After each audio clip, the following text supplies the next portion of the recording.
Hello everybody, this is Gregory of 5-Minute Catholic Apologetics and Living, where 5 minutes of your time may get you to the divine. Today we're going to continue the series on today's idolatry and talk about sporn. Now before we begin, let's start with a prayer. In nomine Patris et Filii et Spiritui Sancti. Amen. Gloria Patri et Filii et Spiritui Sancto, sicut erat in principio, et nunc et semper, et saecula saeculorum. Amen.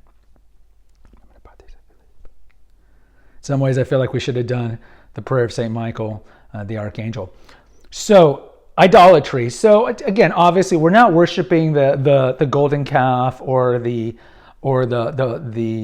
statues of Baal like we did in the Old Testament, but there is certainly things out there that seduce us and take us away from the faith, and that are today's versions of idolatry. And this is episode 3. I've already talked about wealth. I've already talked about fame, and I wanted to talk about sporn. And the reason I use that is because YouTube has an algorithm where if you use controversial words at the beginning, sometimes you get flagged. So I think you guys know what I'm talking about when I talk about sporn. And it's not just sporn in general, it's the whole idea of sex outside of wedlock. And I think a lot of this has to do with us really being secular people masquerading as Christians, because and I think it's mixed in with the sin of or concupiscence, because concupiscence is not necessarily a sin; it's just an attachment to earthly pleasures. But I think if you're the typical guy, and now you look at women, the rate of them watching this stuff is increased too. But let's just talk about men here.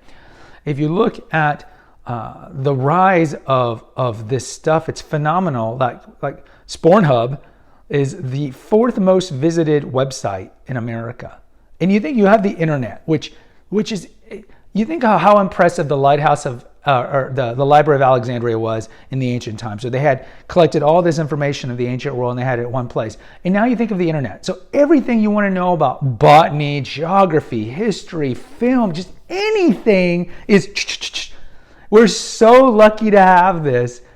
And what do we do most of the time with a computer?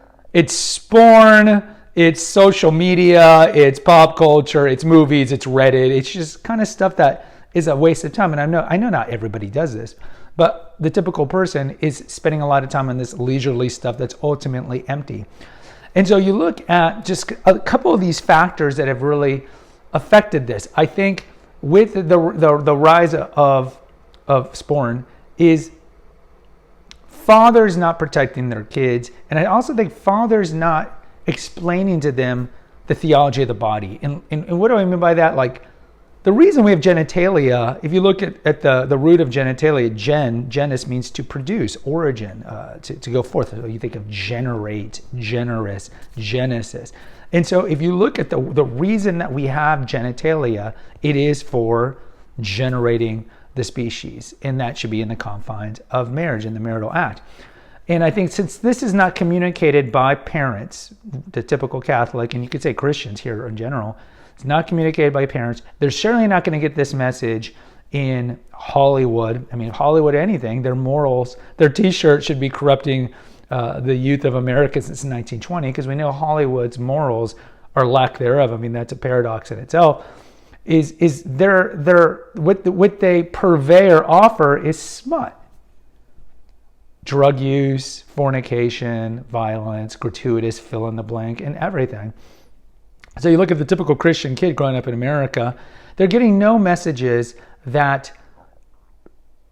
we should keep the genitalia sacred, and that the only people that we should see naked are our spouse, our future spouse.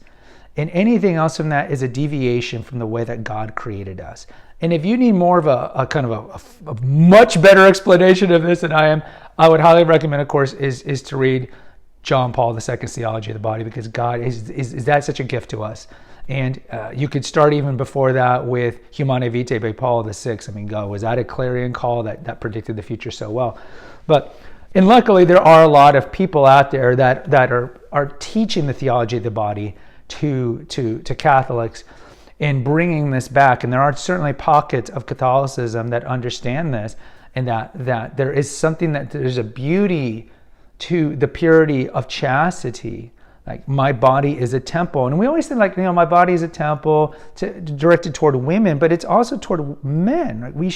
We we should treat our body as a temple. As Paul talks about in 1 Corinthians, we wouldn't sully it by seeing a prostitute. But the typical Christian today has easy exposure to porn. And the messages you're told is to self-gratify, to watch this content. We know the dopaminic effect of porn is that you'll watch low-level stuff, but then you'll get that kick, but then you need more intense stuff to get that same level of kick, just like with drugs. And so you can see that quick rabbit hole going into deep, dark porn. And then you see later on, then when you end up getting in a relationship or marrying somebody, it's almost like you see that person, instead of being a complementary union to have children, because first you get married, then you have the sex, and the sex should be open to life, right? Humanae vitae. This is why the church is against contraception, because without its openness to life, then essentially what your partner is just a tool for self-pleasure, and it's essentially a tool for the pleasure of sex without the beauty of sex and in the whole creation of sex in the confines of marriage. So instead of me being a gift to a spouse and the spouse being a gift to me, the spouse becomes just a tool of sexual pleasure to me. And so instead of sex being a selfless act of giving my seed, so to speak, to a woman, it becomes more of just, she's a pleasure hole. And so you see kids growing up kind of like with this worldview, even though they don't know they're growing up with this worldview, and a lot of guys are hooked on the porn. And what does that lead to? It leads to eventually an objectification of the woman, and it leads to a lot of dysfunction in marriages for a wide variety of reasons. Because men, if you're watching this, most women don't want their husbands to be watching this stuff because it undermines marriage, and it leads to a lot of problems. There was a study that was done in England probably about 10 years ago that 50% of men in their 30s in England have secondary impotence. And the reason for that is because of porn, right? They can get it up, so to speak, when looking at these images, but they're just so used to images that when they're actually around a person, they can't get it up. And then you just look at the rate of dysfunction in marriages because women can't compete with these augmented women that are on porn, and so it leads to that kind of level of distrust. Certainly watching porn is a level of cheating on one level, because again, if you go back to the traditional view, the only person you have the right to see nude is your spouse. But I say this and it's like, you're such a loser, how prude are you? But that is the true extent. That's the way it's always been, and that was the way that was intended to be. We don't have a right to look at anybody just because I can look it up and look at nude pictures of somebody. But I say these things and it's considered so contrarian, but it's true.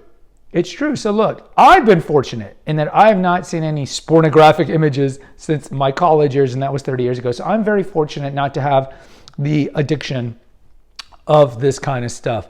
But it is so prevalent and pervasive in the male world. And as I've talked about in the female, the rights are rising in the female world too, because I think there's this normalization as we've seen the whole idea of man and woman being blown up, that you see couples who watch this stuff together. You see polyamory and polyamorous relationships being normalized. And we've seen other types of relationships be normalized, of course, as well. That this is taking us even further away from God's plan for man and woman.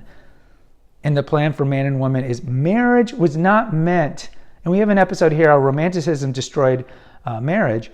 And we have a whole playlist here on marriage and dating, by the way. I just haven't done a video on this stuff in probably like a year. But the whole plan of marriage is for the procreation, education of children. It has nothing to do with, and it's an outlet for sexual desire, a godly outlet, as Paul talks about in 1 Corinthians 7. If you can stay celibate, and Jesus talks about it too, like some men are meant to be eunuchs, so forth. Like if you can stay in that elevated state of the celibate single life, then that's the preferred road. Paul talks about it. Jesus talks about it. But if you can't, marry. Because in marriage, then, marriage is an outlet for our sexual kind of proclivities, our concupiscence that we have. But marriage is not about having the pitter patter of seeing somebody and falling in love with them. It's nothing to do with that. I mean, of course, it's a bonus if it's true, authentic love that you find. But more often than not in this Tinder hookup world, it's not that. You have sex on the first or second date, and then at that point, you don't want to see the red flags that person has because you're hooked on the sex. You're hooked on the dopamic effect and the oxytocin effect. You don't want to see it. So you could be like, that guy's addicted to alcohol, or he's abusive, or she's addicted to whatever, shopping. No, you don't know him. You don't know him like I do. You don't know. Because you're hooked on the sex. And so a lot of people marry for these wrong reasons. And then later on they realize, oh, wow, we have nothing in common. Our values are not lined up. I'm pro-life, she's pro-choice, or whatever it is. I'm trying to live an authentic Christian life and she's not. And then it leads to conflict and so forth. So you got to look at values. And I would tell you men, it's like, yes, I know you want to get laid, but if you meet a woman who's offering you sex on the first or second date, that's not the type of woman you want to marry. The type of woman you want to encounter when courting, and we use the term courtship, we should, no sex until marriage. And I know part of you isn't going to like that, but then it shows that she actually has the proper mindset when it comes to this stuff.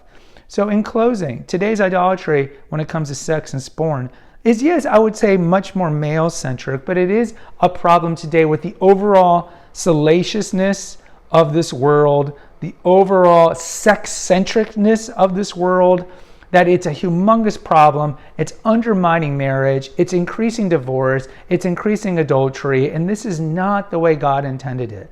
So I would say, like in the other two videos, take a step back, introspect, look in the mirror. And if this is a problem that you have, or you have this kind of mindset or genitalia only being used for sexual gratification and not for its true intention, which is creating life, then really take a look at the church's teachings. Because remember, when we have our views and the church has their views, we're always wrong. We're always wrong. We're not protected by the Holy Spirit and faith and morals. We're always wrong. So it's a question of obedience. The other four-letter word, being obedient to the church's teaching, because I'm wrong and the church is right. Guys, post in the comments. I'd like to hear from you. Until next time, take care. God bless and pray.